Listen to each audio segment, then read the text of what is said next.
Go. Well, welcome to all of you, and those of you that are catching this later. I'm glad you're able to devote some time to learning a little bit more.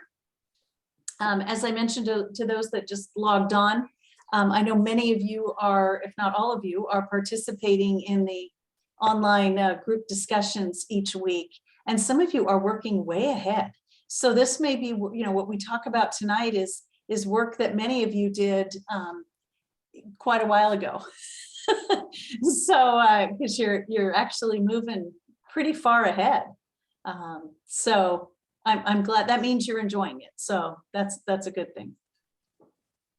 And I know at the very end of the course, they'll probably ask for your feedback on what you would change, what you would, like done differently if you were designing the course, because as I mentioned, this is the most content-rich formation that we've done for catechists or for those in ministry. So it is truly online with my master's level work that I did in religious education. It maybe not as long of a chapter, as long of a read, but definitely all the highlights of the catechism are being covered very well, I think. So. I did have an interesting thought the other night when I was doing my readings, is that the Catechism of the Catholic Church I actually found way more readable and clear than the U.S. Catechism. Interesting. Yeah, I'm not sure why that was, but I mean, it's not that the U.S. Catechism is bad, but it's like it's a struggle for me to get through that. But then when it comes to the regular catechism, it's like, oh, this and then this and then this, and I'm thinking it might be your style of learning, which is a little more, give me the facts, you know what I mean? Because it really, and I don't mean that in any insulting way. No, I get stretch, but kind of just, give it to me straight, and what the United States Catechism does is sort of put it in context. It'll start with a person or a saint, that we can learn from, and then kind of pulls from their life and talks about what's in the catechism. So they assumed, because again, every country was able to write their own catechism based on the catechism of the Catholic Church, that this is how Americans tend to learn. At least historically, we're storytellers.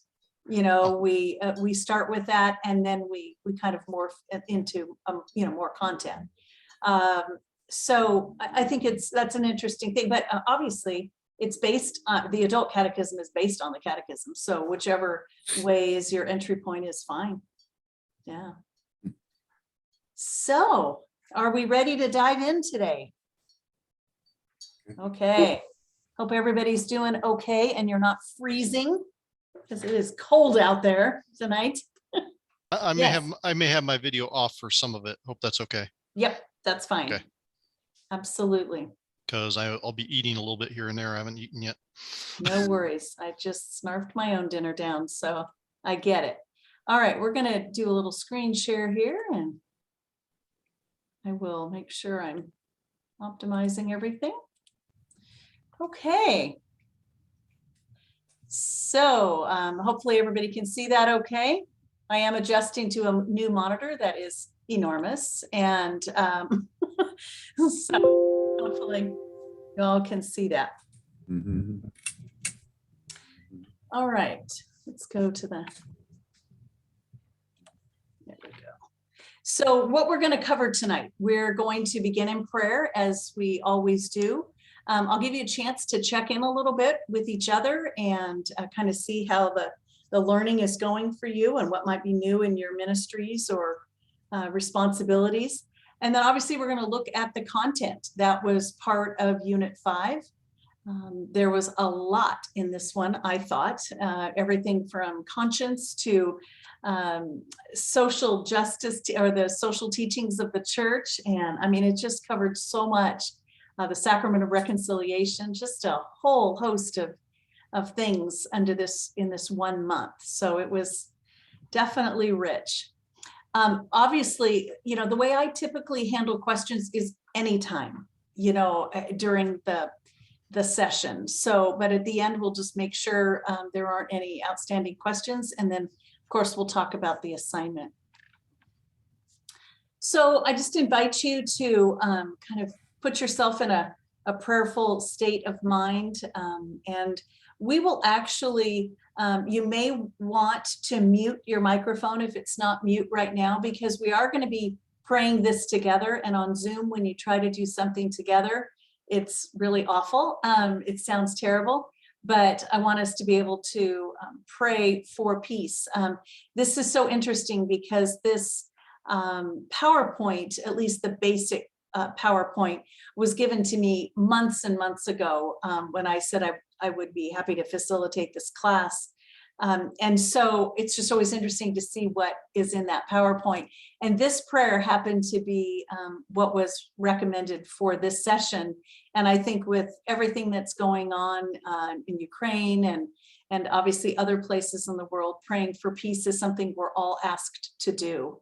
I believe it was Pope Francis who also said that this Ash Wednesday that we do prayer and fasting up in regard to peace, world peace. So I think it's kind of a perfect prayer. So let's go ahead and pray this together in the name of the Father, Son, Holy Spirit. Amen. Lord Jesus Christ, who is called the Prince of Peace, who are yourself, our peace and reconciliation, who so often said, peace to you, grant us peace. Make all people witnesses of truth, justice, and love. Banish from their hearts whatever might endanger peace. Enlighten our rulers that they may guarantee and defend the great gift of peace. May all peoples on the earth become as brothers and sisters, and may longed for peace blossom forth and reign always over us all. Amen. In the name of the Father, Son, Holy Spirit. Amen. Just seemed like timely. I guess it's always timely to pray for peace. So I'm going to stop sharing for a moment and just check and see, how is everyone doing with the studies? Or do you feel some of you, I don't have a caller, so no confession necessary, but some of you wanted to, we're just sharing that you're behind or, having some issues, but how is it all going for you? And Julian, I'm glad we got the link to you this time somehow. I mean, it's so crazy because I sent it to the same email, but I'm afraid check your spam is what your colleagues mentioned that. You're officially in my contacts now, so I don't think I should have a problem now. You won't reject me anymore. I mean, my emails anymore. Thank you. So that's good. Like I said, I've noticed a high level of participation on the group discussions from most of you, if not all of you. And that's been great. What is that like for you? I mean, had you been in other kinds of groups like that where you do those discussions in online classes or anything? Feel free to unmute. Yes, Right. I have experienced this in an online class, and I do appreciate the format and the way that it's set up. I learn a lot from reading what people say, and it seems to carry over to my volunteering with the kids at the church.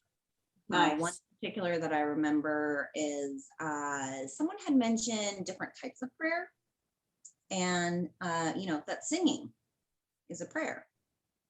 And chanting is a prayer, and in your head you can say a prayer, and on paper there's many ways to pray. So that really transferred over for me. Awesome. I noticed that some of you really talk about how you use it in ministry. I think Alexandra, you did in how you're the first grade teacher, right? Yes, I am. Am I remembering Yes. that correctly? Yes. Okay. Gotta Yeah. keep you all straight, who does what. But I know that seemed helpful to people to hear how you actually are using the content. Yes, actually, yeah. Especially I think the unit, the lesson on the Our Father. I was also teaching the first graders about the Lord's Prayer. So that came in really helpful. So yeah. That's awesome. Yeah, and I think when you share how you use it or your own struggles, I know some of you were very open and honest about your struggles with reconciliation and that whole business. I mean, that just, you know, your openness to one another is what makes it work.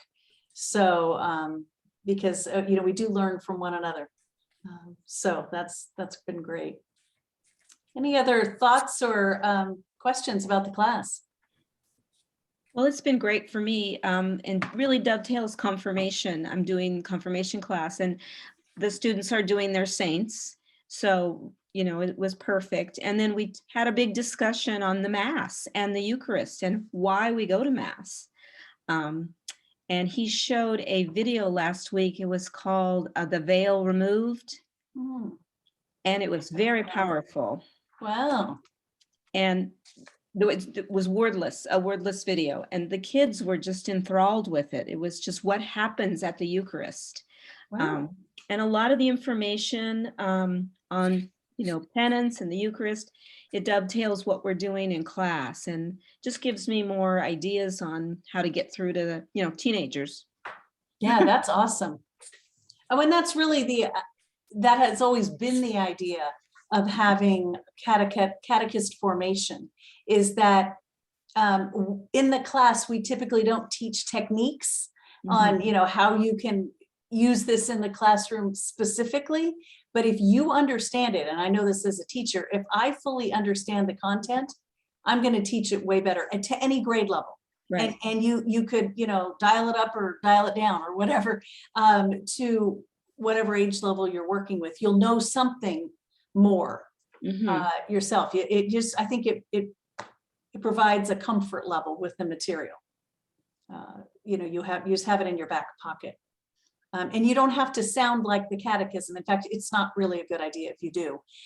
When you're performing as a catechist, you don't have to sound like the catechism.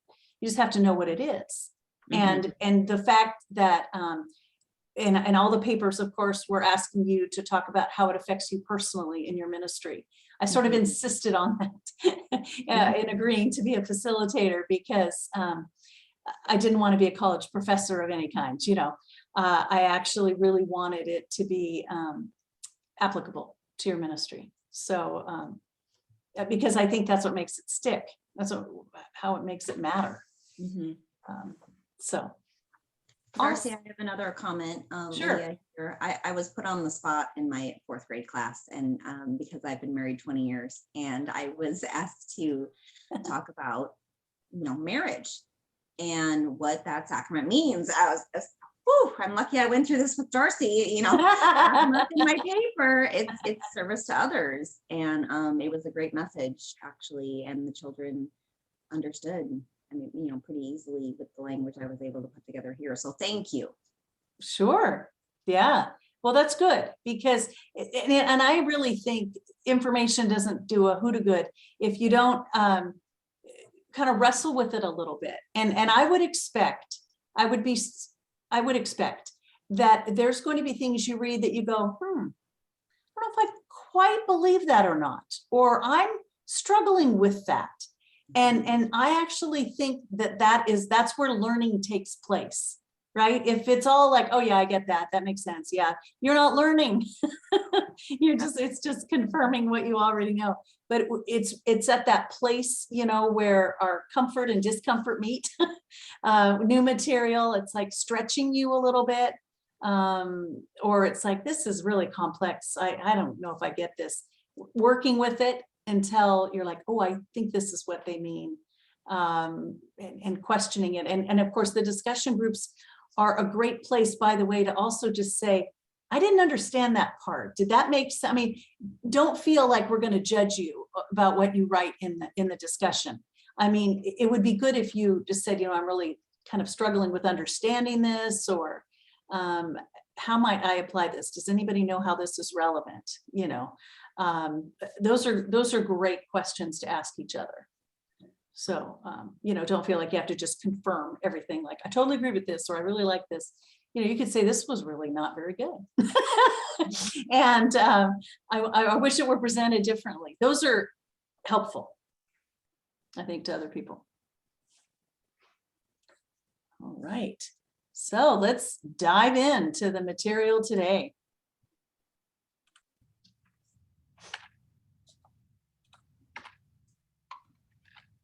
So this unit was a lot about virtues and how to be a virtuous person.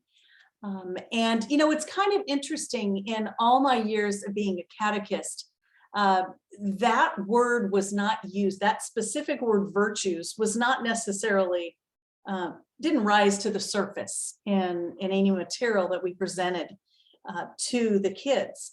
But I have noticed, and of course you saw in one of the videos, that our diocese is really, that virtues in education content is being introduced into our Catholic schools.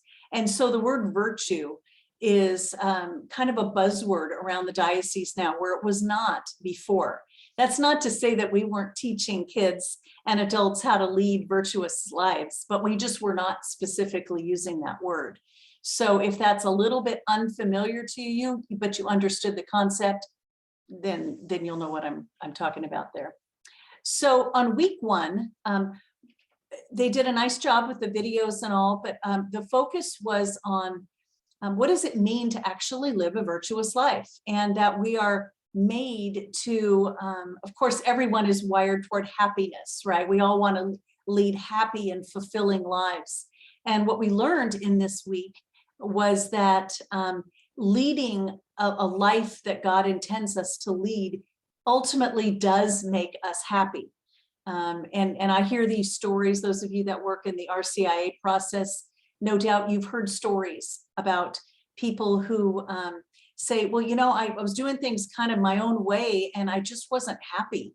And I'm looking for something else. And once they align themselves with what God actually wants for us, they realize they are much happier and much more fulfilled. That definitely happens. I know in my work as a spiritual director, people will kind of say, there's a restlessness. I'm just not happy. I know there's something more. And as you look at the actual virtues, and if somebody can focus, on what it is that's missing, it's usually a virtue. It's either the cardinal or theological virtues that are missing in their lives. And then once they recognize that, they begin to see that they're leading a really holy and happy life.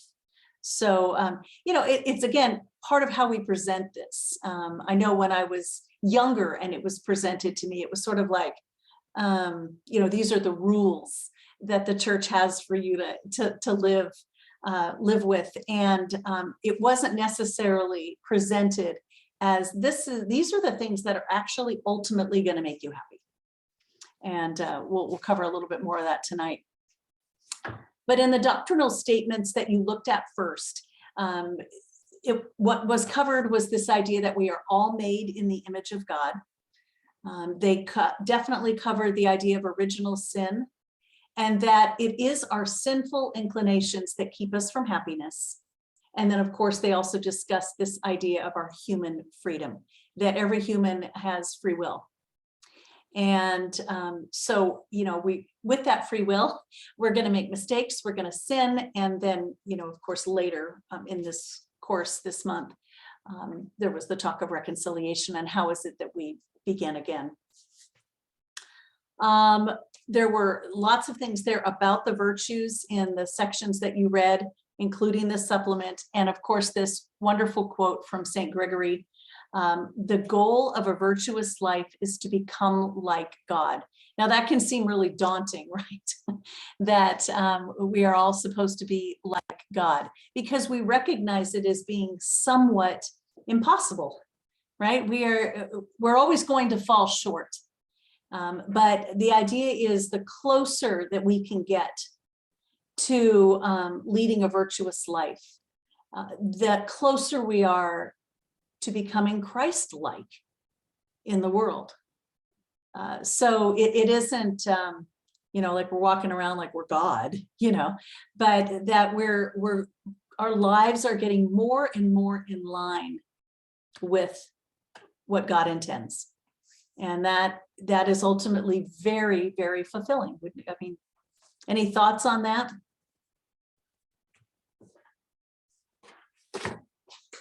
Just a big old heart from Leah. I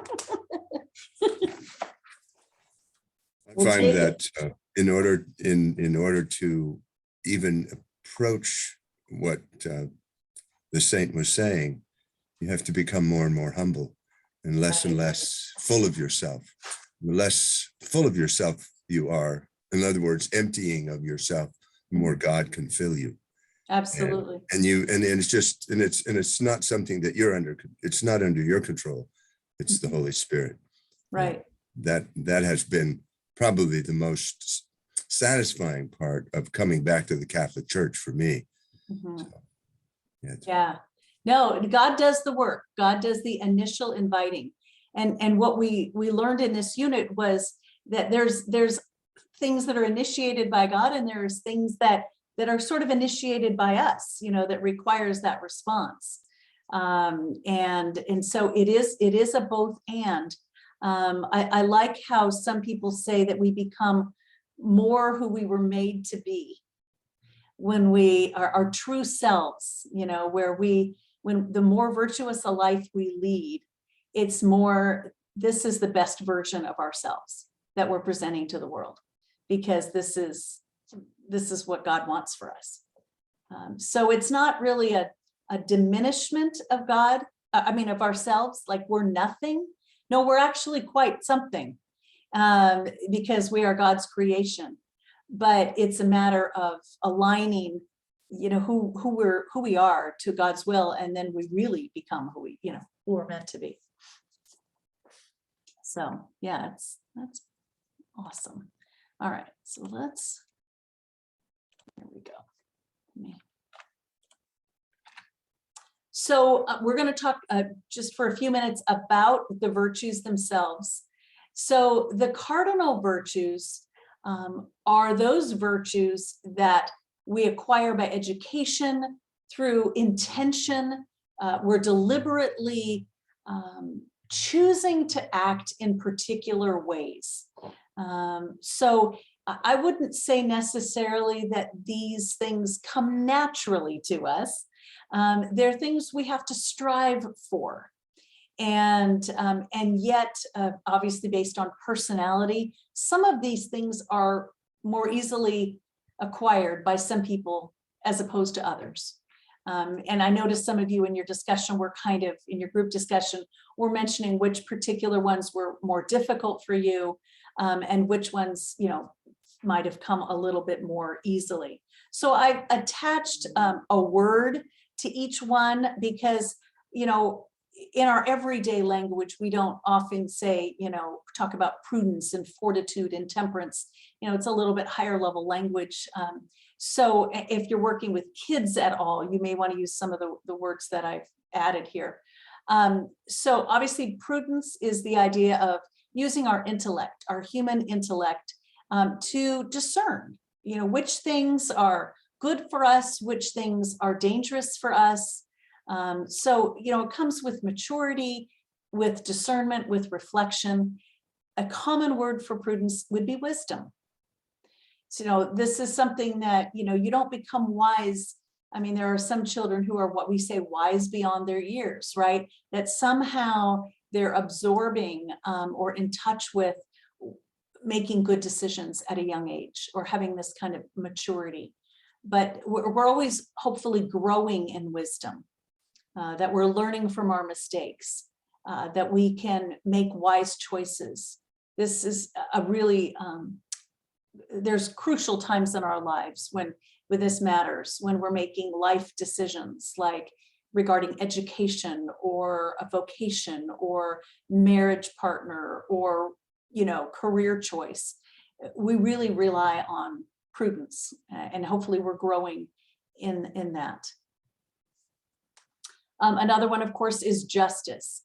That's a word we hear a lot in today's world, but basically it's a recognition that we think of other people besides ourselves, and we recognize they have the same rights and in this world that we do. So developing that sense of fairness, believe me, that starts what, about 2 years old, 3 years old, when they go, that's not fair, you know, or a little bit older maybe.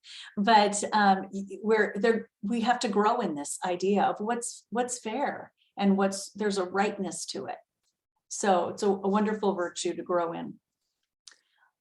Fortitude, you know, this kind of sense of courage, of course, is the big word that I summed it up with, but this idea that we're strong, we're stronger, and in lots of different circumstances. When people are faced with great difficulty, maybe a long illness or a struggle in their own lives,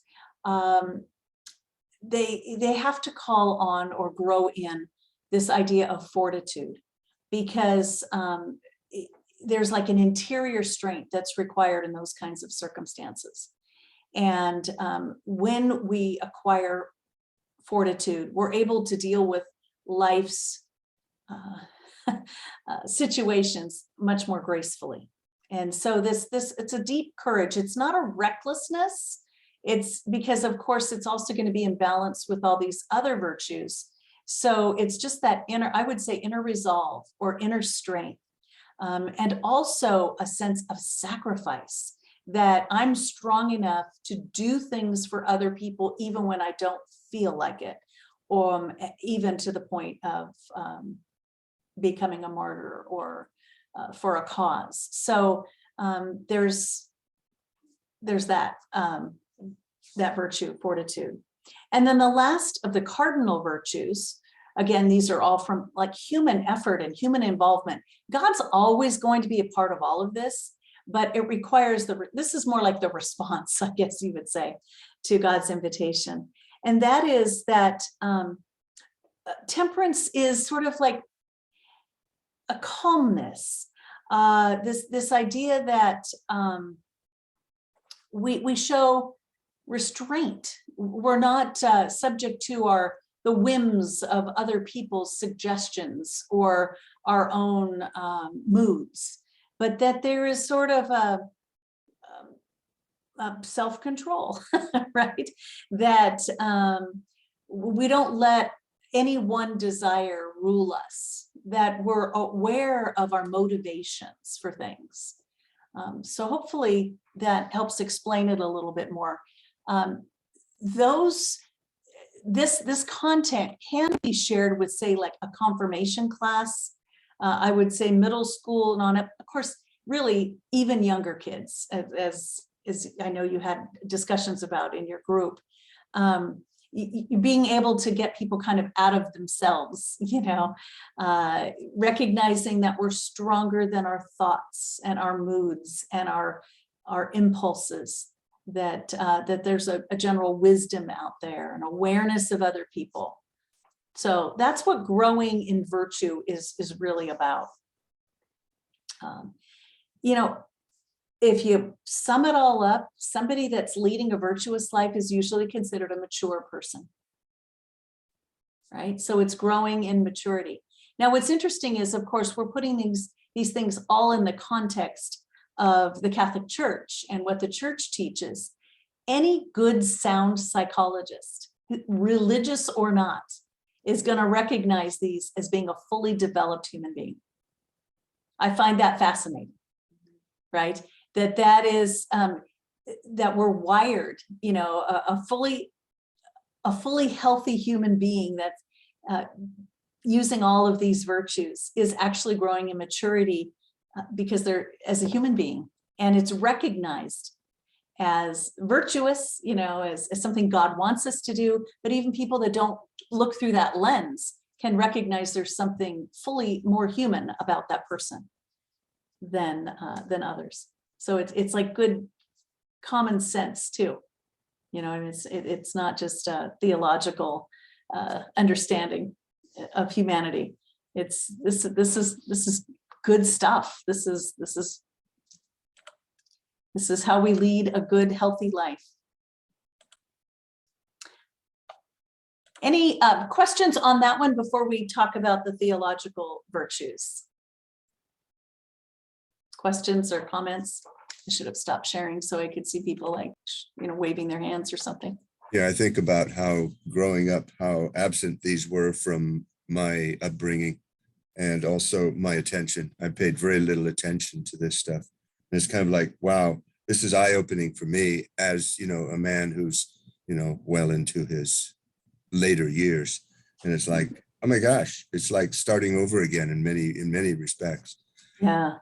And it's just actually beautiful. That's why I love the catechism so dearly, because, I feel like I'm starting over again, almost like from first grade. But I can actually read it and understand it, Sure. I'm not a first grader, but Right. I'm learning things that I should have learned in the first grade. Well, and But I couldn't have understood it then, of course. you probably wouldn't have, and I think that Yeah. material comes to us when it's supposed to. Oh, absolutely. I agree with that. I mean, I know that I had to go through everything in order for this stuff to make sense. Right.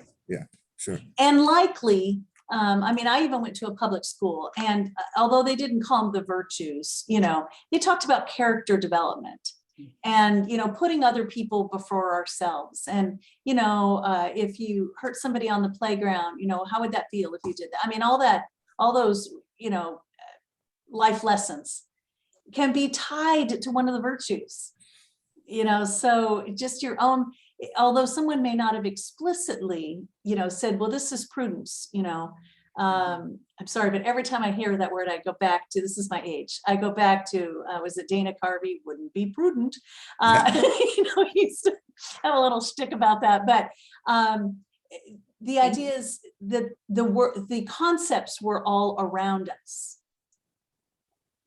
Right. And so acknowledged or not, it likely did affect your growing up. I mean, you became a responsible adult. So you had to pick up something along the way about, the wisdom of, the practice of wisdom, of prudence, of temperance, that you can't just grab all the stuff you want, that at some point you have to pay the piper, I mean, these life lessons can be more easily presented when somebody understands the virtues. Yes. Thank you, But Darcy. for likely mentioning they're part of public maturity. school. Yeah. What was that? I said, thank you for mentioning the public schools, because, being as this is a Catholic class, the public schools do a good job of making a good character students. I also have public school children, and I completely agree with Julian. It's a different language for me, like, the theories, but you didn't quite have that word in your vocabulary. Right. So yes, I appreciate that and agree with him as well. Yeah. Yeah. There's, and yes, my own kids actually went to public school as well. And I have one that's teaching in a public school now. So the idea is that these can be brought into the public arena. We may not use these same religious terms, but a good person is a good person. And we all want, to develop a community of good people. You have a unique opportunity when you're working with Catholic youth to be able to use these kinds of words and say, this is how God made you to be.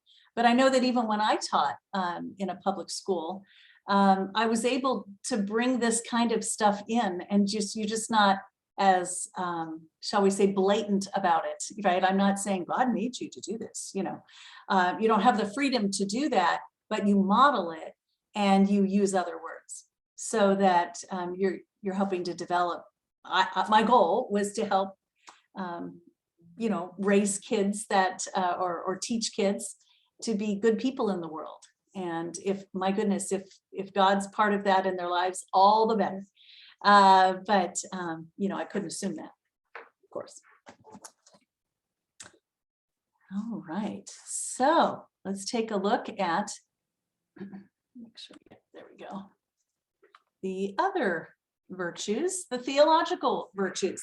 Now these are, since the others were more human initiated, it's much easier to imagine things being initiated by God. And all of the virtues of faith, hope, and love are in many ways names for God, attributes of God, gifts of God.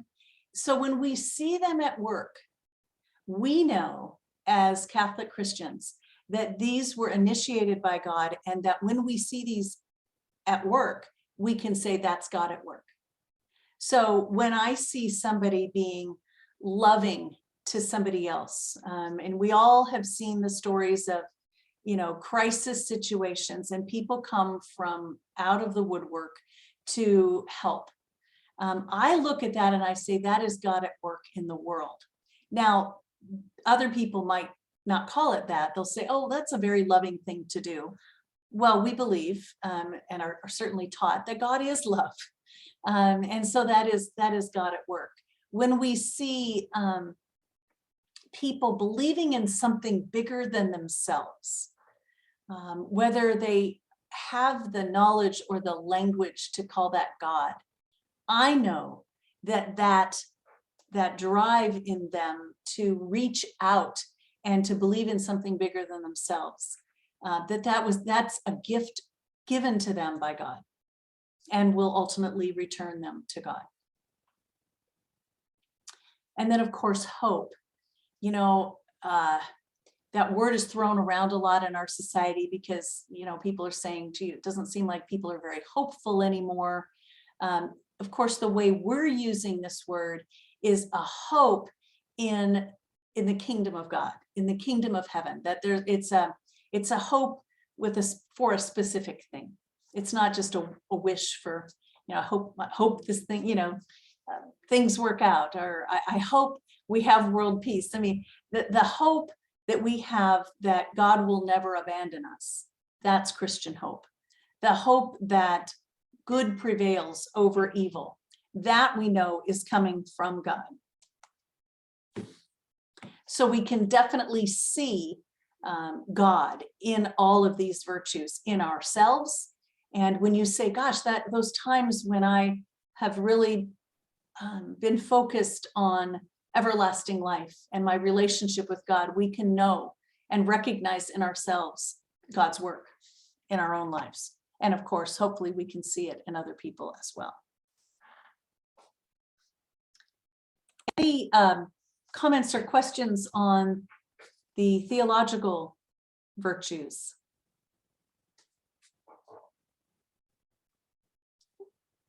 Well, you all exemplify them, so you obviously know what they are. All right.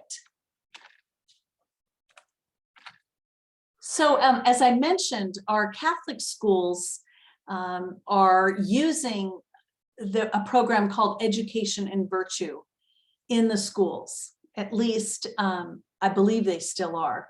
I know when I taught the Nature of Catechesis course, which I'm not sure if you all will have to do a one-day course also as part of your formation. But I know I typically will work with, or I have worked with, Catholic school teachers, and many of them were talking about this Education in Virtue program. And so every week the school will focus on a particular virtue. So it's just a way that our young people in Catholic schools, at least, are learning about virtue. And I think they... Darcy, Sure. we are using that still up here in Grass Valley Perfect. Okay. at Mount St. Mary's. Yeah, and tell me more about that, and how that's working for you and the kids and the staff and all of that. I think it actually works pretty well. My son comes home and if he has religion homework, the virtue is usually involved in it. It's actually at the top of the newsletters they send to the parents. Wow. So that the parents are aware of what virtue they're focusing on for the month and what the virtue looks like and how we might demonstrate it or talk to it when we talk to our children about it. So the parents and the kids are getting the education on it. And then the parents know kind of the approach that they can take with their own kids to reflect it back. Very nice. That's perfect, right? Because then we're dealing with family formation, which is great, right? Because parents may have missed that chapter, in their formation. So that's great. Thank you for letting me know that. I was pretty sure but it's probably been 2 years. Well, it's been before the pandemic. I love how we all have this, this time time post or whatever, fence post where we can go, was it before or after the pandemic? All right, so yeah, it's been a few years since I talked to anybody doing that work, so. And this will, of course, everyone will get a copy of this presentation. We're not going to necessarily look at this website, but it is embedded in here if you want to get more information on this particular curriculum. It really wasn't part of the lesson per se tonight, but if you want to know what's happening in our schools, there are resources there for people that want to teach virtues just in their home. And then what's being, there's packages that they sell. So just wanted you to have that link. So we're going to look now at week 2, where we began looking at the idea of a formed conscience and how it is that what is our responsibility toward other people and recognizing sin and failure in our own lives. So once we have a better sense of our own conscience, the better we can actually be in our relationship with others. So what you begin to see in this unit and the next unit is, how are we supposed to be acting in the world with other people? Because, it's one thing to be able to be a good Christian all by yourself, and let's just say that it can be kind of easy for people. But once we relate to another person, which we all, of course, are meant to do and have to do, we begin to recognize that in relationships and in society, things happen, sin abounds, and we're more likely to recognize it in interactions in the world. So this is sort of taking who we are as people now and into the world, if that makes sense, that movement out. And so the first thing we looked at was the United States Catholic Catechism. And there was the talk of how is it that we are interrelated as human beings, that we're kind of born into society, that I can't be me without you, and you can't be you without me. We actually need each other. I would say, as I was reading this, I was reminded of some work that I have done in dialogue.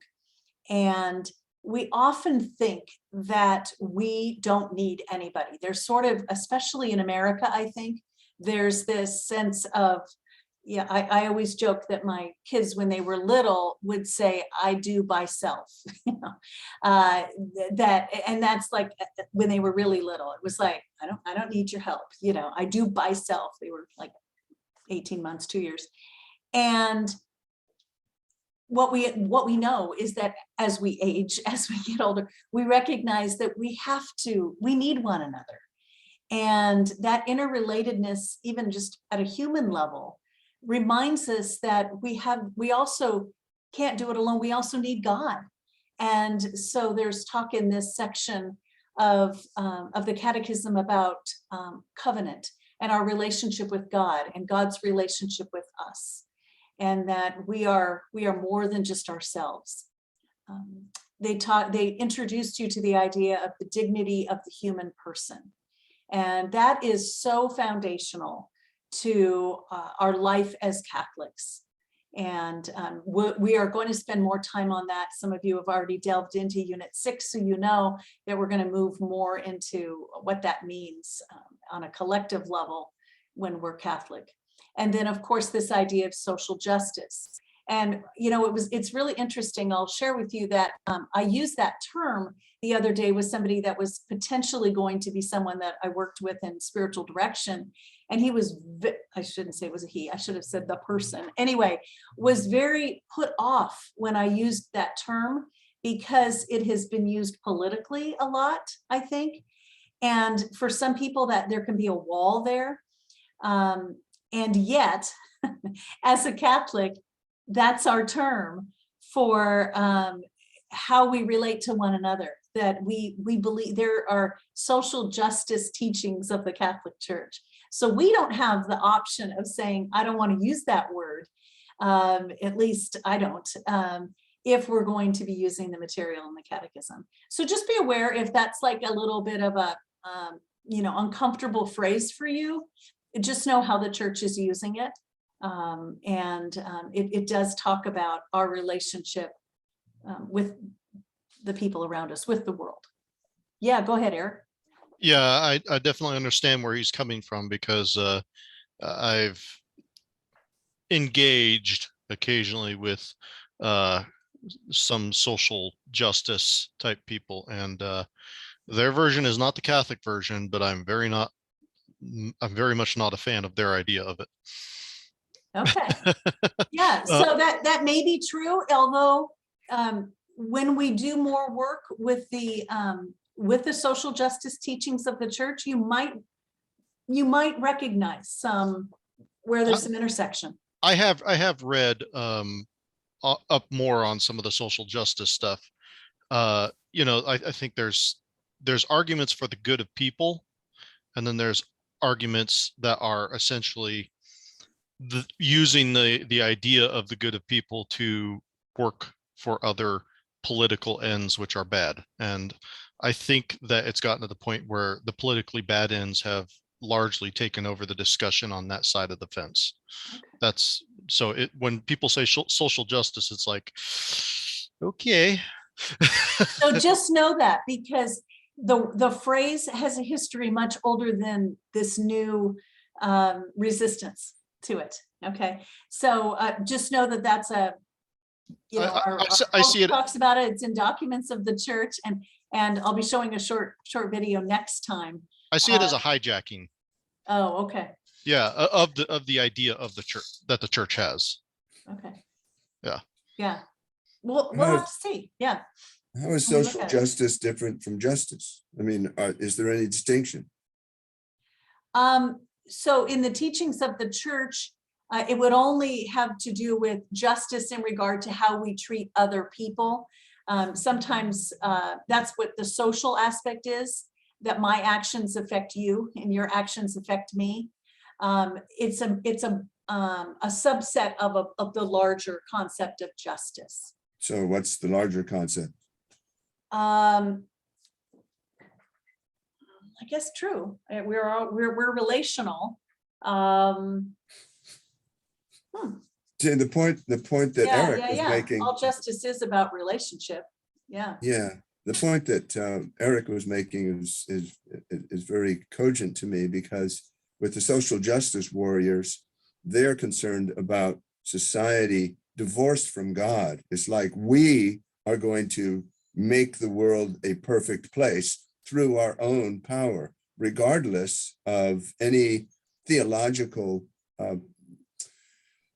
concepts or any relationship with God. But in the Catholic view, there may be a lot of overlap in terms of what we want to accomplish, but we do it in union with God and with the church. It's not just us all alone doing it. It's like, okay, God, forget you. We don't need you. We can work this out on our own. And you mentioned a little while ago how important it is that we as individuals realize that, and I believe this thoroughly down to my very bones, is that, no, we can't do it on our own. We need God. We need each other. And it's all of one piece. It's not, you can't divorce social justice from justice in the overall picture. I see what you're saying. Okay. Yeah. Okay. Yeah. I think what I was thinking is justice sometimes is that that fairness, which can go beyond social justice, is usually righting inequities and things like that. So I guess that's what I was looking at. It's always about people and social systems, where I could say, it's not, as kids will say, it's not fair, you're making him eat more peas than me. That's not a social system, or you're making me eat more than him. That's not a social system. That is an issue of justice, but it's not global in its implications and, about systemic, situations and all of that. So social justice tends more to do with people and large groups of people and issues. I guess that's what I meant. But yes, and I will say, as one who in the Catholic Church has worked in the area of social justice, I have worked with people who have had different motivations for doing social justice work, but much of it has been started by people from the Catholic Church. And others come on board saying that we also would like to fight. They have no religious reasons maybe for doing it, but they have an inherent, which I believe God gave them, an inherent sense of caring for other people or caring for the environment. So we may have different starting points, but often people will work side by side in eliminating some of our social ills, again, coming from very different places. And in many cases, I'm aware of people who have been drawn to the church because of our social justice teachings, because they had that fire in them, for I want to make a difference in the world, and of course they didn't realize it was given to them by God to be used for God's purpose, but they were drawn to the teachings of the church. In fact, I remember one person who's not Catholic saying, the social justice teachings of the Catholic Church are the best kept secret.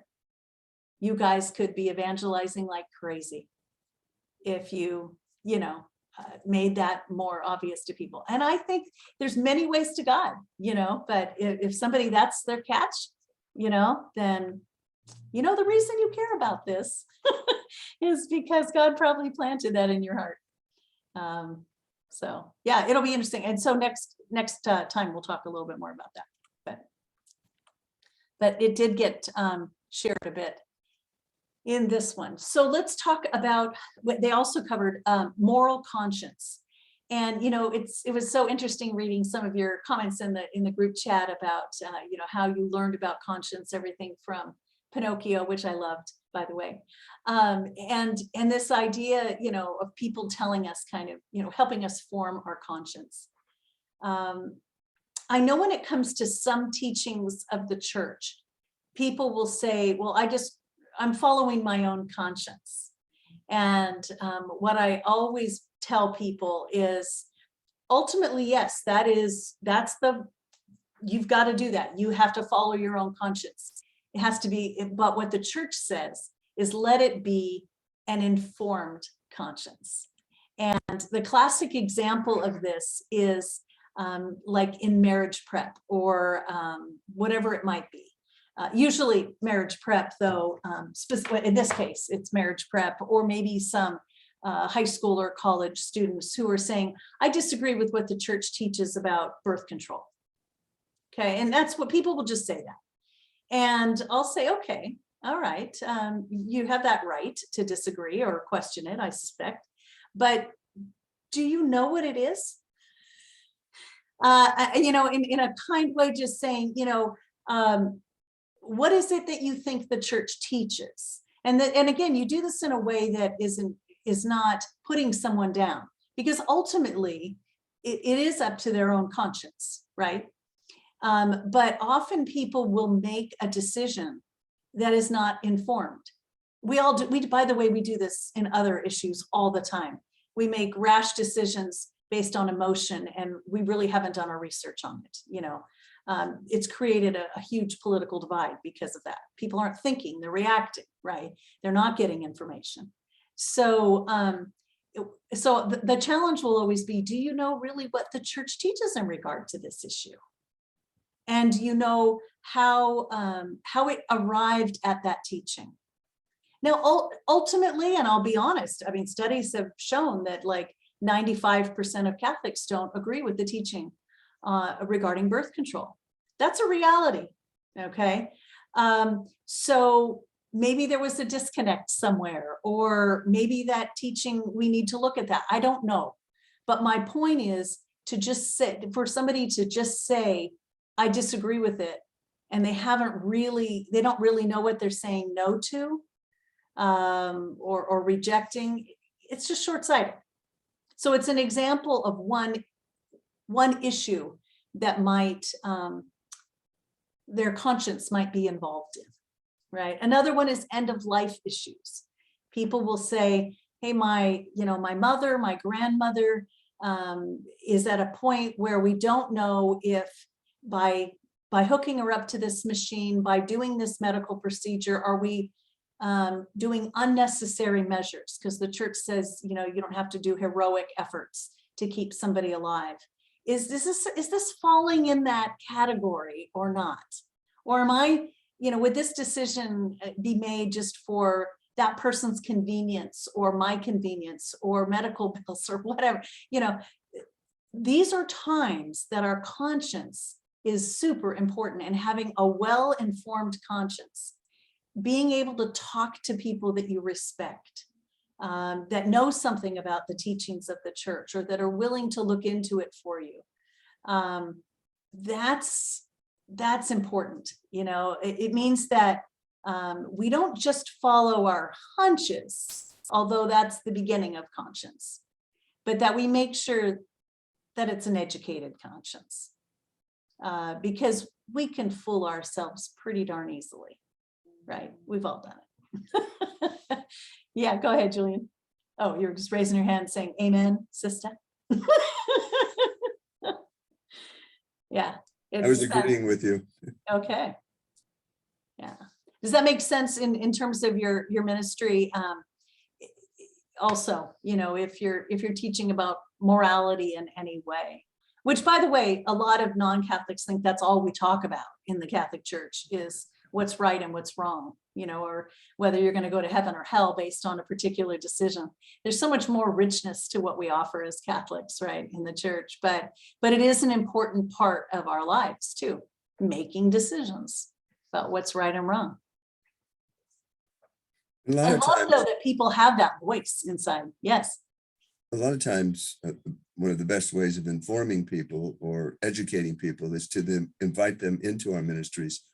For example, I work with St. Vincent de Paul Society, and I have several people that I've invited to volunteer with me so they can see, what's going on with St. Vincent de Paul and some of the underpinnings of it, if they want to look deeper into it. And it's like, okay, this is part of their education as to what the Catholic Church is about and what it does from a social standpoint and how it follows its own social teachings.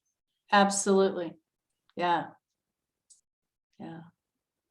And there are classes. I mean, I took probably what would be the equivalent of a semester course on morality. And let me tell you, that stuff is deep. It is. I mean, whoo. It's not an easy course. It's fast. I loved it though. It's fascinating, right? Because you learn about moral culpability.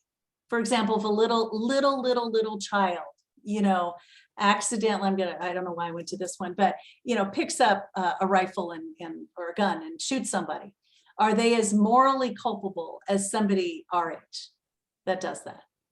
Right? Our gut tells us no, they're not. They're not held to the same standard. So there's some development that, right? So sometimes we like to say, well, that's wrong. That's just automatically wrong, or that's just automatically right. Well, let me tell you, it gets very interesting when you begin to recognize the influence of education, of maturity, of awareness. How have they been raised? Yes, Eric. Sorry, I should unmute before I start talking. I actually had a question about that.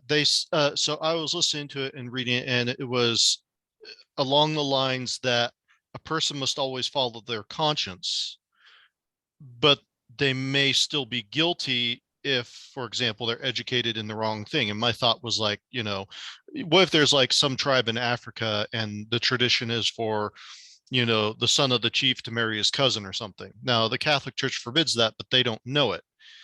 In that sort of situation where everything he's been educated to do tells him to do X, but the right thing to do is Y, what is the level of culpability? I mean, is a person when they're not seeing something that's, very intuitively obvious, I would think that we kind of grow up with this idea, for example, that murder is wrong. And that is something that tends to be in us pretty Maybe. strongly. I mean, I would say yeah. for most people, that's true. Yeah. But there are people like Father Greg Boyle will talk about people raised in gangs, Sure. that their sense of justice, their sense of what's right and wrong, protecting their own rises above any sense of killing is wrong. Right. But they would Yeah. still understand it's wrong to kill their own. Their own. Yeah. Yes. Yeah. I'm not talking murder in a Oh, I see legal what you mean. term, but kind of Right. in the term of what you would understand as unlawful killing, Sure. but when you have something that isn't intuitively obvious, something like that, like go to mass on Sunday or Right. so on and so forth. What is the level of culpability there? I mean, is it like they're limited to venial sin by following their conscience, or? What we know at that point is that it's just we grow in awareness that people are at different levels of moral culpability, and that ultimately we leave it to God, right? So what I think when I took that course, what it taught me was, whoa, you might not want to judge so harshly or assume that things are always wrong or always right. There is that, of course, with God, there's truth, right? But again, very different levels of what does that mean in terms of how that is actually lived out, because of how people are raised, or mental incapacity. The priest that taught that course was talking about a child. He was an African-American man that was teaching the course. And he says, if a little kid uses the N-word with me, I know they don't know any better, right? But so are they morally culpable? But if one of you decides to do that, I'm going to have a very different feeling about it. And he says, so we have to assume that if we can figure that out, that God has that compassion as well, because that ability for us to be compassionate toward people raised in different circumstances is only a shadow of God's compassion. We get that from God. So I think we as a society, and I've seen it even within church, are far more judgmental than the God we believe in. Far more. It's amazing to me. I'm like, y'all know who we belong to, right? Sometimes I'm amazed at the judgmental things that I read, especially anything online. Heavens to Betsy's. Our charitable nature goes out the window. So yeah, Thank you. it's just, yeah, sure. But that's good. And so we just, it's good for us to not get stuck in that rigidity that actually leads to judgmental attitude toward people. That we're all on this, we all have, our consciences are all formed at varying levels. So yeah, it's an interesting topic though. Okay, so we also know that we should not be forced to act contrary to our conscience. That's something that the church would fight against, that nobody should have to do that. And nor should we ever prevent somebody from acting according to their own conscience. And then, of course, I mentioned the importance of a well-informed conscience, that this is something that lasts throughout our entire lives, and that we are obligated to act on our well-formed conscience also, that we're not to ignore it. And of course, in Gaudium et Spes, that quote, "For man has in his heart a law written by God. To obey it is the very dignity of man. According to it, he will be judged." So the idea is, we're all culpable to the point of what we know. As the Jesuits used to say, you can't, how did they say, or you're ruined for life, right? Once you know, you can't pretend you don't know. And so that's a matter of following your conscience. Okay, let's take a brief break. Let's take a 5-minute break if that's okay, because There's still a lot here. And we're actually doing okay. You know what? Let's do 10 minutes. We're okay. So let's take a 10-minute break till 7:50 and I'll see you back. This is just a question for you, if you don't mind me asking a moment. Yeah. Okay, so it's kind of playful, but if the Jesuits are right, we're ruined for life, and it makes things, essentially gives us a lot more culpability. Mhm. Why should we tell anyone? That's good. Yeah. Well, because it's like, we know it's good. Yes, I We know it's understand. how we're supposed to be, but you're right. It wouldn't, yeah. Well, and I often say that when people are joining the church, you know, and they say, oh yeah, I can't wait to be Catholic, you know, and there's such a naive enthusiasm that I'm like, wow, all right, careful what you wish for. You know, there's going to be challenges and, but there's also incredible blessings in that. And that's what I would say is it's worth sharing it with them because the good outweighs any difficulty for sure. Yeah, my thought about was just that even if you're not necessarily culpable, you're not necessarily drawing closer to God by doing those things, and that's the ultimate goal. Was how I would answer it. But it was a fun question. So Yeah, thank that you. is a good Thank you. question. Absolutely. All right. Okie doke. Unifu. Uh-huh.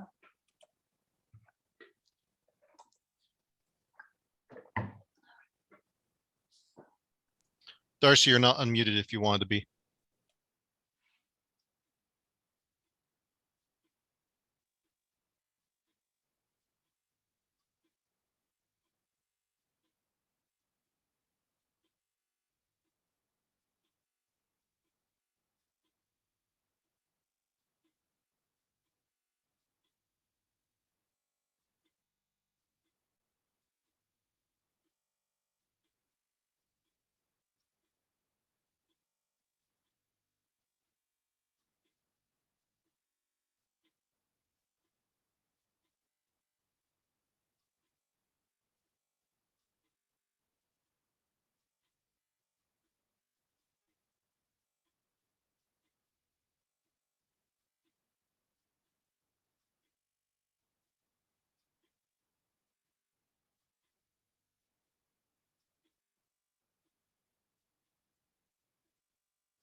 All right. I had to just let Tracy back in. So hopefully there we go. Tracy, you're back in. Yeah, I don't know why it threw me out, but I don't either. I swear. I I'm didn't still kick you out. pictureless. I don't even know how to kick. Well, I guess I would know how to kick someone out, but I didn't, I hope. Don't think so. All right. So let's dive right back in. We are moving now to week 3. Actually, I think I have one more slide from week 2 to show you. Just the fact that our consciousness, our conscience, also of solidarity and social justice, we are going to talk about that more next time, but they wanted you to be at least familiar with the principles of Catholic social teaching. And we're going to, like I said, talk more about these in detail and also a little bit of history as to where these kind of came from next time.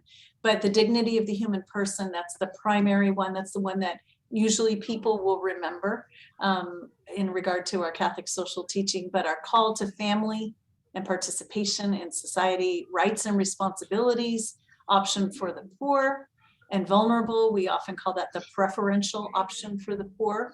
The dignity of work and the rights of workers. This idea of solidarity. Caring for God's creation. So these are all part of what it means to be engaged in society with other people as Catholics. These are always going to be at the forefront.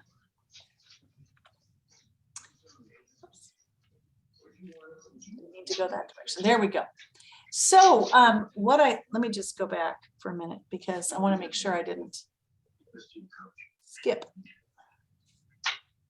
Let's do this. There we go. Yeah, I thought I had done that slide, but I have not. All right, so week 3 dealt with the 10 commandments and the idea of course, the idea of the old law and the new law and how this was the fulfillment of the Old Testament. Whoops, I'm hearing somebody. Let me just figure out who that might be if I need to mute somebody. Oh, I think so. I'm going to go ahead.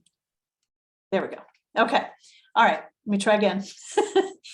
All right. So this particular week was about the 10 Commandments and how Jesus is the fulfillment of the law. Well, I often hear people, catechists, well-meaning, but they'll say, well, you know, that was the old law and the new one replaced it.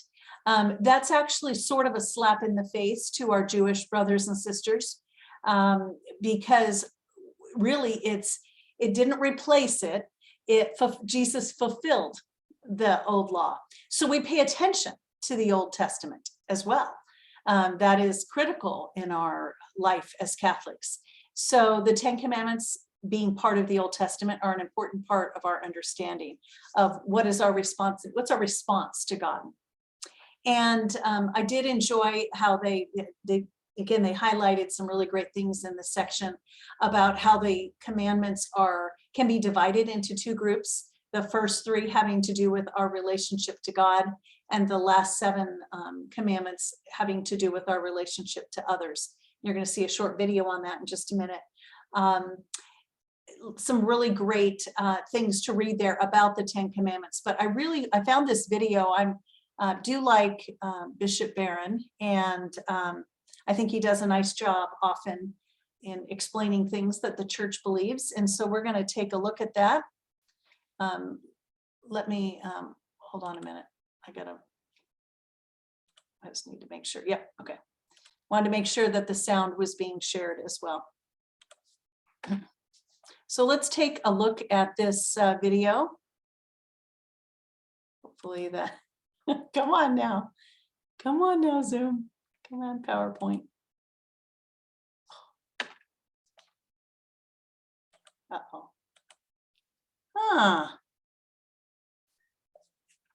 Let me see. That's not good. Ah! All right.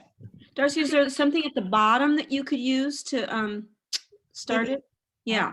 No, that's just the slide, Okay. advancing the slide. That's very odd. Let me stop sharing it and opening it up myself and see if something happened to the, I do not know why it's doing that. But it was good. So let me just see. I always wondered what would happen if that didn't work well. It's so odd. You gotta love technology. You know, when it works, it's a lovely thing.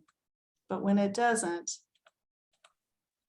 Could you just open a new tab well, that's and what then I'm go thinking. to Word? Right? Yeah, I may have to do that, but I'm, oh, Yeah. we have somebody joining us all of a sudden, Carrie.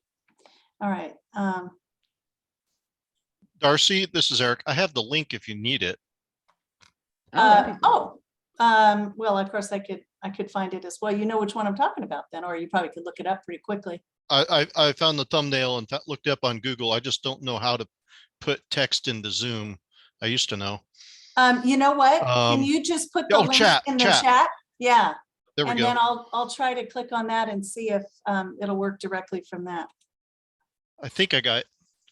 Okay, I'm gonna share my screen. Well, how can I share my screen and click on this? Let me just see what happens. Yeah, you're not seeing it right now. So. Did we each receive it so we could all look at it by just clicking No. on it? Unfortunately, oh, this is crazy. I don't understand why it's not. Let me do something here. I'm going to insert another slide.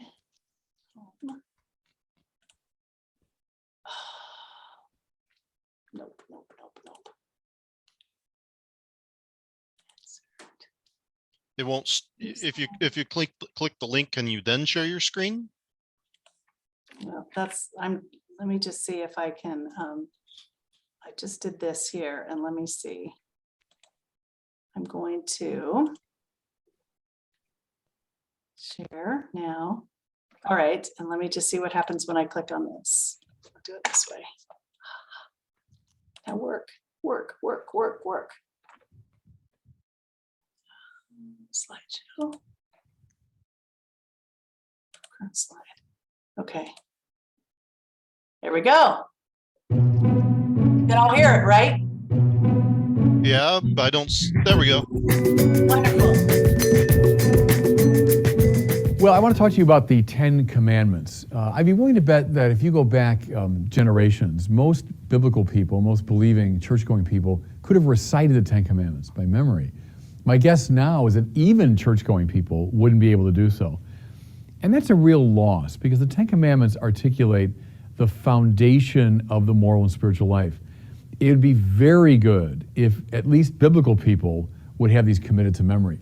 What I want to do in the course of the brief video is not give you a full disquisition on them, but just say something very simple about each of the 10 Commandments.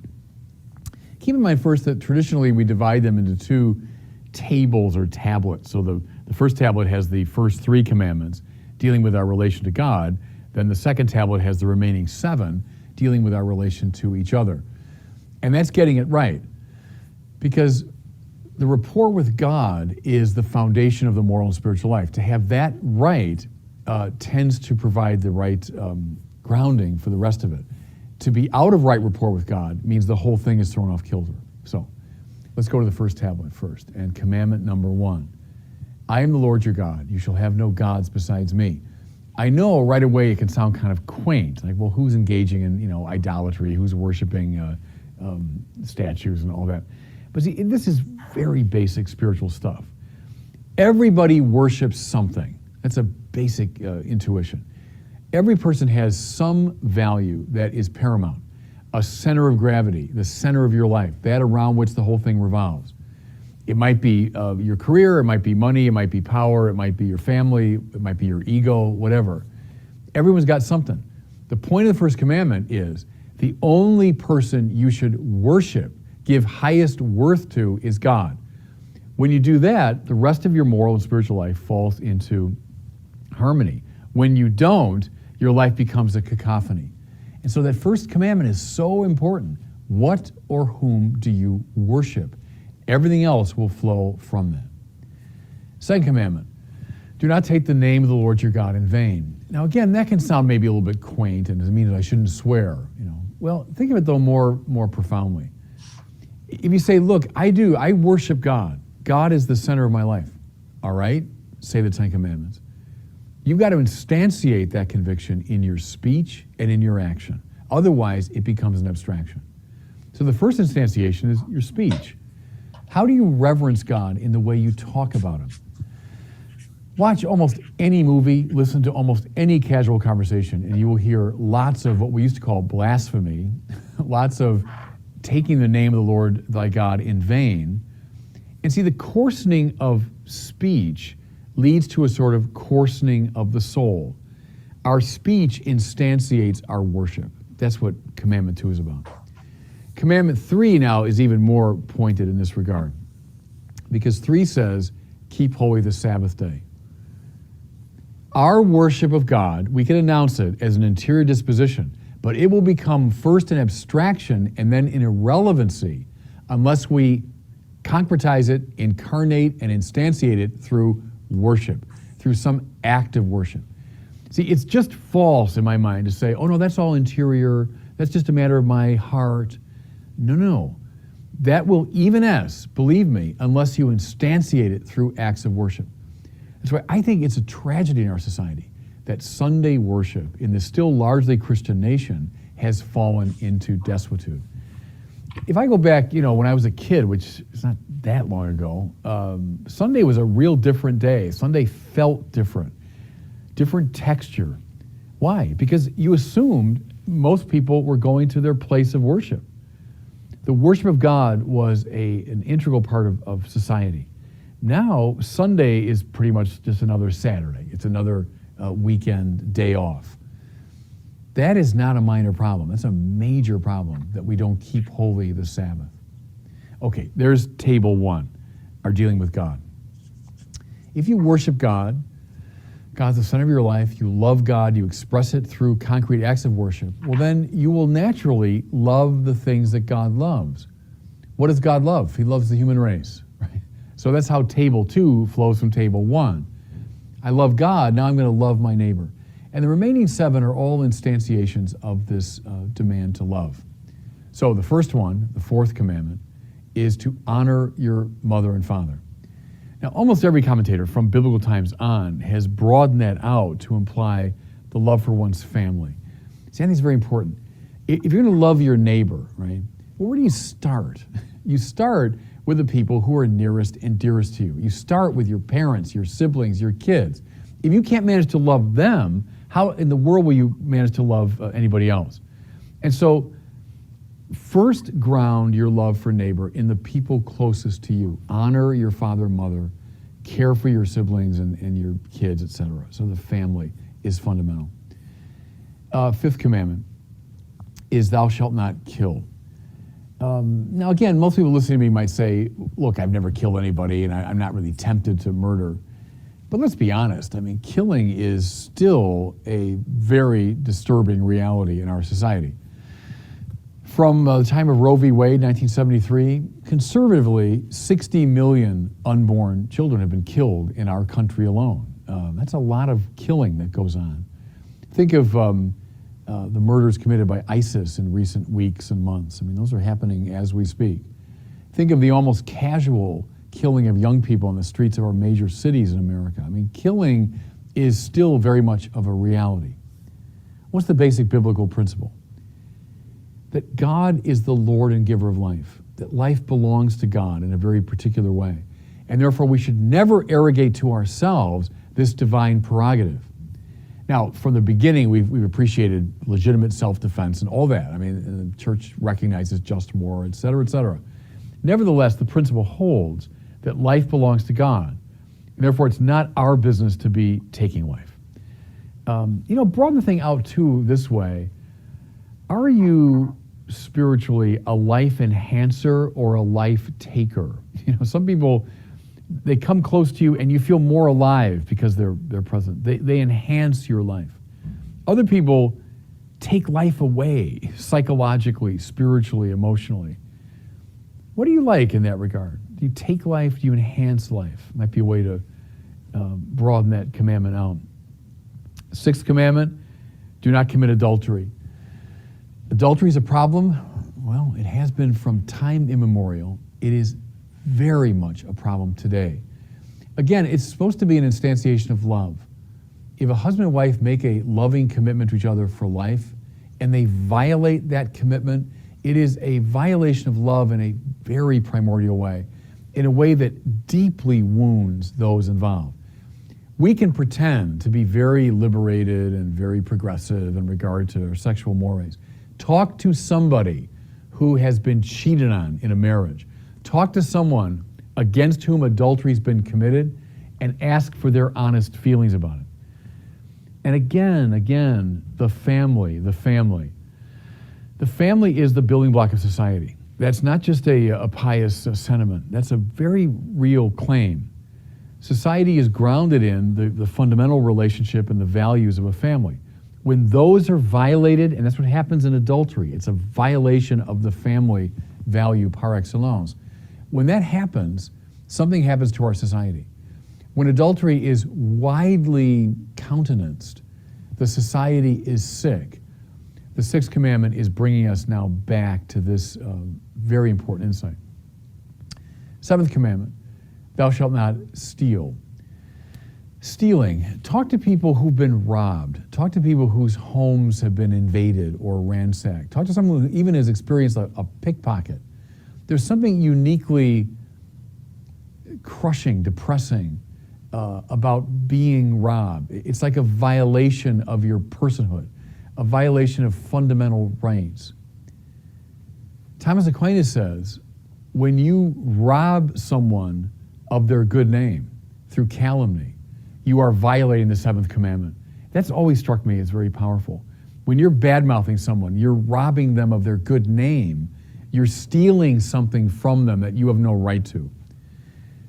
Do you make restitution when you steal something? And there's stealing large and small. People can steal on a very grand scale in the corporate world. Do you make restitution? Do you realize what a violation of human rights this is? That's the seventh commandment. Eighth commandment, you shall not bear false witness against your neighbor. Again, I would invite a serious examination of conscience here. Go through the day, review your day, and ask yourself, how often did I attack someone? Did I put someone down? Did I undermine someone's reputation? We do it, it's our favorite indoor pastime. We do it because we want to puff up and aggrandize our own egos. If I can bring someone down, I feel that I've been elevated. But when you do that, you again are undermining not only a person's rights, but you're undermining the integrity of society in a fundamental way. How often do you lie for the sake of your own advantage, the sake of your own ego elevation? That's what the eighth commandment is about. The last two now I'm going to couple together as one. The ninth and 10th commandments. Do not covet your neighbor's goods. Do not covet your neighbor's wife. Because that word covet is really interesting. René Girard, the contemporary philosopher, has constructed an elaborate theory, and part of it is what he calls mimetic triangular desire. It's fancy language. The idea is not all that fancy, though. We recognize it right away. We tend to desire things, Girard says, not because of their intrinsic value, but because someone else desires them. Think of little kids playing together. And there's a toy that is a matter of utter indifference to one toddler until another toddler comes in and wants that toy. And now right away, the two of them want it. Think of gang members fighting over a jacket or a pair of gym shoes or something. Why do you want it? Why do you care so much? Is it so intrinsically valuable? Well, no, because he wants it. And so the triangular desire is set up. Mimetic just means imitative. We imitate each other's desires. Think of much of advertising as predicated upon this principle. Why do I want this thing? Well, because some famous person tells me he wants it, or he desires it. Think of a lot of our, sadly, sexual relationships predicated upon the same dynamic of wanting someone not because of his or her intrinsic merits, but because he or she is desired by somebody else. Coveting, desiring what other people desire is the source, Gerard says, of a lot of the tension and pain in our social relations. Well, that's deeply rooted in the Bible. Desire something, fine, that's natural to us, but stop coveting what other people have. Stop desiring what other people desire. That's what leads to so much of our conflict. Okay, that's my romp through the Ten Commandments. What I'd recommend to everybody is take the time to memorize them. It's not that hard. Commit these 10 to memory. It's a very helpful spiritual exercise. And then I recommend everybody take the even tougher road of trying to live by them.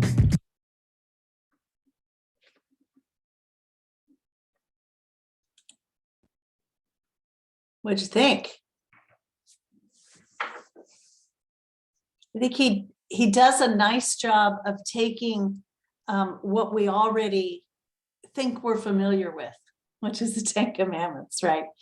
And helping us just ground it into, when do we do these things? You know, because it's very easy to say, oh, I follow all the 10 Commandments. You know, I haven't murdered anybody. I don't think I'm jealous of my neighbor's spouse, or, you know, whatever it might be.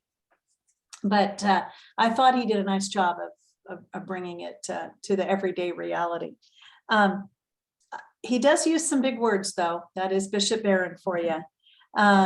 Instantiated, up until this video when I previewed it a while ago, is not a word I've ever used. But so I would say that, you know, things are made real or they disappear. Not they're instantiated, or if they're not instantiated, they will evanesce. So, but you were exposed to some more high level language, but that always makes us feel a little bit smarter anyway. So Oh yes, I love to Google after a video. That was an excellent video.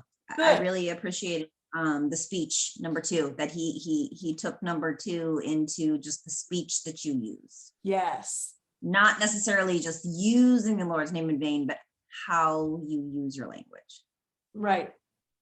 Language in general. Absolutely. Very good. All right. Well, we have just a little bit more here. Let me make sure that I'm on the right one here. Okay, whoop. All right, let's go to the. This is great. There, whip. Well, we can go to the assignment, but yeah, all right. This is the slide I wanted to be on right now. All right, so in the last week of your study, you looked at this idea of forgiveness. And the idea that we absolutely rely on, hang on just a minute, I'm gonna, Tracy, if you could mute, that'd be great, because there's a little bit of background noise. So when we recognize and experience forgiveness, we are seeing God as God's most powerful self. This is something that only can come from God. And so to be able to reflect on how we need forgiveness, who provides that forgiveness, and a little bit about that process. And I know we could probably spend 2 hours talking about the sacrament of reconciliation, because it is often a confusing, sometimes fearful sacrament, sometimes misunderstood, not frequently used. There's so much we can say about reconciliation besides its beauty as a sacrament. But this particular week study does a nice job of giving you the overall history of reconciliation, etc. So the first thing that you did was read the United States Catholic Catechism, and you became more familiar with the fact that only God can forgive sins, and that we as a church have a process to really remind people and help people experience that sense of God's forgiveness. I really liked the portion where it talked about kind of the movement of reconciliation. And that is that there's something that stirs in us, a desire for conversion or an actual conversion that makes us realize that we're in need of forgiveness. And then we have this beautiful sacramental process of confession, and then receiving absolution, receiving forgiveness, a reminder that we are forgiven. It's just a real beautiful movement that is continual. We are continually being called to greater conversion toward Christ. And in recognizing that, we recognize that we fall short, and that more, we fall short and more is asked of us. And so we have that moment of confession, excuse me, and then that experience of forgiveness. The history, hopefully you read all that. The history of reconciliation is really quite interesting, because when somebody sinned and it was public, and people became aware of it, the idea was that there was public humiliation, there was public penance involved. And it really wasn't until the 7th century when the Irish missionaries began to give people an opportunity to go to a priest and talk about what their sin was and receive absolution, that it caught on, because people realized that, number one, it's just a whole lot healthier to not be publicly humiliated. Sin has its own consequence in our lives, but adding the element of public shame isn't really in keeping. I think the church recognized it really isn't in keeping with how God operates, which is in a much softer, gentler, inviting way. So we became immersed in this practice of an individual reconciliation. And even what we call the sacrament, confession, penance, reconciliation, shows our evolutionary understanding of what this sacrament actually is. And then, of course, there were some things you could read a little bit more about the idea of penance and all of that. So, you have that option to read that supplemental material. So we are at the time to talk a little bit about your assignment. So I've given you 2 options because this was such a full unit. This was such a full month. So if you would like to pick one of the virtues, a cardinal or a theological virtue, just play around with that a little bit. Reflect on how that is evidenced or demonstrated in your own life, or how you see it at work in your ministry.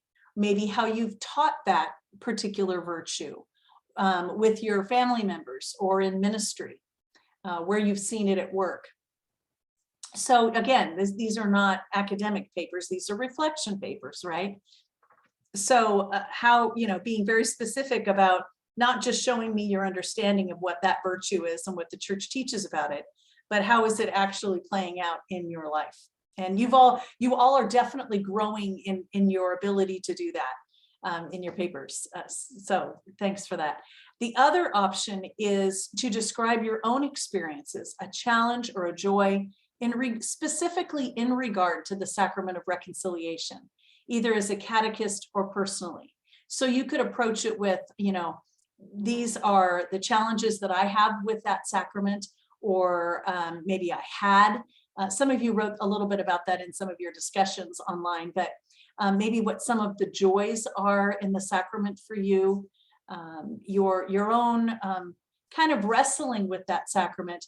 Or maybe as a catechist, have you struggled to teach what this sacrament is all about and how to practice it? What have you noticed maybe in regard to the way your parish celebrates the sacrament, or your own evolving understanding of the sacrament? So anything in regard to that. And then, of course, it's great if you can get it done by the 15th. I have that deadline mostly to help you manage the workload.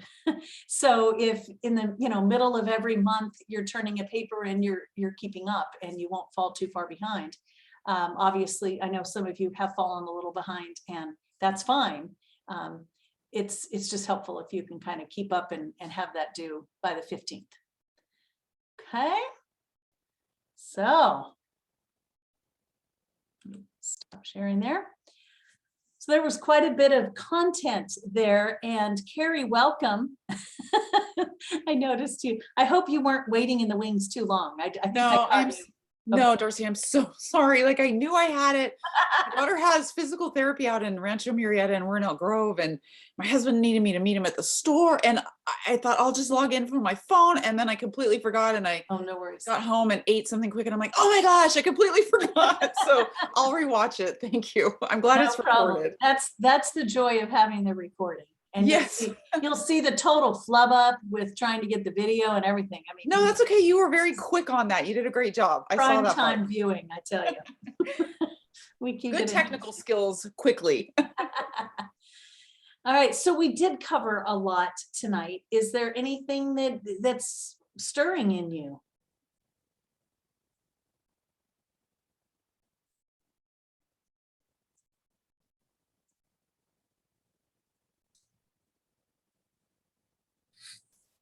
Well, again, the idea of justice and social justice comes up again, I believe, in the Ten Commandments, you know, our relationship with God, our relationship with one another, and how Absolutely. those all work together, how we treat people, how we treat our relationship with God. Mhm. It's very important. And I really appreciated Bishop Barron's encouragement for us to not just know them, but to practice them, to live them out in our lives. And I think Yeah. that would manifest a heck of a lot more justice in the world, if nowhere else, in our own personal relationships. Right. Absolutely. Yeah, and you know, they are they're part of the fabric of our society, of our American society anyway. The Ten Commandments. I mean, most everybody will be familiar with them, whether they're overtly religious or not. You know, they have some sense of what they talk about and our quest to be better people. But again, being able to listen to his explanation just grounded it, I thought. When we discussed the Ten Commandments with the confirmation class, the deacon was talking about killing someone's spirit every day with the words that you choose, with talking behind someone's back, making fun of someone, and it really hit the kids hard. They all said, "Oh, I don't kill anyone. I would never kill anyone." But then when he mentioned that, a lot of them said, "Oh, today I did this and that and the other." So it was interesting. It was like same as Julian said, how we can apply that in our lives. Right. Interesting. Yeah. Very good. And that idea of life-giving or things that take away life, and whether you deflate someone's spirit, which can happen very easily with one comment, so yeah. And what I always like to say in relationship to reconciliation is, certainly as a spiritual director, I've worked with people that are a little bit tend to lean toward the scrupulous side, like they carry a lot of guilt. And what I would say is that isn't good either, right? Part of the reason that we have the sacrament of reconciliation is to restore that balance in our lives, right? But if we're always concerned about, that was a sin. I've sinned again. It becomes overwhelming, and we tend not to have a fully realistic view or compassion toward ourselves. So there is that real balance between what is reasonable awareness of our sinfulness and what is not realistic. You know what I mean? Carrying an unnecessarily heavy burden. Yeah, that's actually something I'm glad you brought up, because I actually have that problem. And something I think is perfectly fine for someone else will cause me a great deal of guilt or worry. And the worst part is it doesn't make you careful about everything. You can still fool yourself into doing other things that are wrong. Right. Yeah, but do be careful about watching that for people. And one of the things our father Estrella said to me was, you need to stop focusing so much on not doing anything wrong at every moment and start focusing on trying to do the right thing. Exactly. Yeah, because it can become compulsive in the wrong direction, right? That we're, what we focus on is what we see. And so, I always say it affects how people look at the world too. I can often draw a line. It's like these people think the world's out to get them, and these people think the world's a pretty good place. And both people show up very differently in the world because they're seeing what they expect to see. And so if we can see ourselves as flawed human beings, but also made in the image of God, makes all the difference. I loved how Pope Francis started his papacy with, pray for me, I'm a sinner. Now that was said in humility, but he doesn't walk around acting as if he's a person burdened by sin. Do you know what I mean? He has a healthy awareness that is part of his human condition. But he doesn't let it keep him from loving other people and challenging us to love other people. So you can get kind of, self-centered when we're focusing on our sinfulness too much. Yeah. I think also one of the wonderful things about the sacrament is once you really get the idea that you've been forgiven by God, you can become a more forgiving person, not only of yourself, but also of others in their sinfulness. And like St. Francis, not St. Francis, Pope Francis talks a lot about us accompanying other people. Yes. Yeah. We can accompany other sinners in I think a very healthy way, not so much to condemn them or put them right, but just to let them know that we do love them. Yeah. It's the best evangelizing tool for sure. Yeah. All right. Well, it was a pleasant evening with you all, and I look forward to seeing your papers as always. And if I mess up, and those of you that are watching the recording know who I'm talking about, because I've had a couple of oopsies with people turning in papers and me not responding and then accusing them of not having turned them in. So I'm human, but I will try very hard to acknowledge the receipt of your papers and document them accordingly. I've learned my lesson. So thank you for all of your hard work in this, and My I favorite part. will see you next time. What was that, Leah? We forgive you. It's the favorite part of the night is forgiveness. That's right. It's the That's most right. powerful part, right? Absolutely. Total forgiveness. It's a good thing. All right. Well, everybody have a good month, and I will see you just about in exactly 1 month on March 23rd. So, or is that right? Yeah, March 23rd. Yeah. Oh, actually, it might be the 30th. It's the 30th. So I will see you on March 30th. God bless you. Last Wednesday of the month. God bless you all. Have a great rest of your night. Right? You too.